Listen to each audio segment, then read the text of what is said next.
गांव की शाम ढल चुकी थी। तालाब के पास हल्की सी हवा चल रही थी और हमेशा की तरह नीरज अपनी लुंगी ठीक करते हुए घर के बाहर चारपाई पर बैठे थे। उन्हें आज भी आर्यन का इंतजार था, वही शहर से आया लड़का जिसकी हंसी ने नीरज की दुनिया बदल दी थी। थोड़ी देर बाद आर्यन आया, भीगी पलकें, हवा से उलझे बाल और नजरें सीधी नीरज पर टिक गईं। आज देर हो गई, आर्यन ने हल्की मुस्कान के साथ कहा। नीरज ने धीमे से जवाब दिया।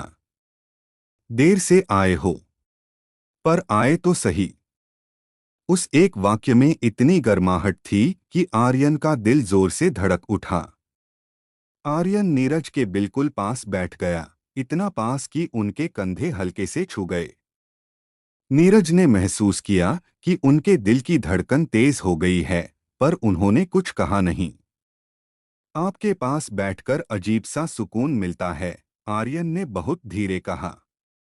नीरज की आंखें उसके चेहरे पर टिक गईं। सुकून या कुछ और? आर्यन हल्का सा मुस्कुराया, पर उसकी नजरें नीरज से हट नहीं रही थीं। हवा अचानक तेज चली और नीरज की लुंगी उड़ने लगी। आर्यन ने मुस्कुराते हुए हाथ बढ़ाकर लुंगी को ठीक कर दिया। नीरज चौंक गए। ये क्या कर रहे हो? आर्यन ने धीरे से कहा। आपकी देखभाल, जैसे आप मेरी करते हो। ये पहली बार था जब किसी ने नीरज को इतनी नजदीकी से छुआ। उनके भीतर कुछ पिघलने लगा। नीरज थोड़ा पीछे हटना चाहते थे, लेकिन आर्यन ने उनकी कलाई पकड़ ली। मत हटिए, आपकी मौजूदगी अच्छी लगती है, आर्यन ने धीरे से कहा। नीरज ने उसकी आंखों में देखा। उन आंखों में चाहत थी, सम्मान था और एक नमी सी भी। जैसे आर्यन इस रिश्ते को खोना नहीं चाहता। नीरज फुसफुसाए। आर्यन, तुम बहुत करीब आ रहे हो। मैं चाहता भी यही हूं, आर्यन ने उनके हाथ से हाथ मिलाते हुए कहा। दोनों तालाब के किनारे चलने लगे। चांदनी पानी पर थिरक रही थी और हवा धीरे धीरे चल रही थी। आर्यन ने नीरज का हाथ पकड़ लिया, इस बार नीरज ने हाथ नहीं छोड़ा। दोनों खामोशी में चलते रहे, खामोशी जो बहुत कुछ कह रही थी।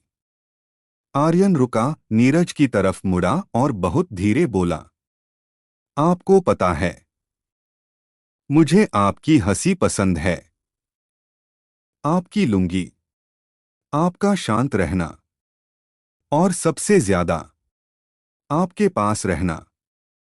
नीरज का दिल भर आया। उन्होंने आर्यन के गाल को हल्के से छुआ।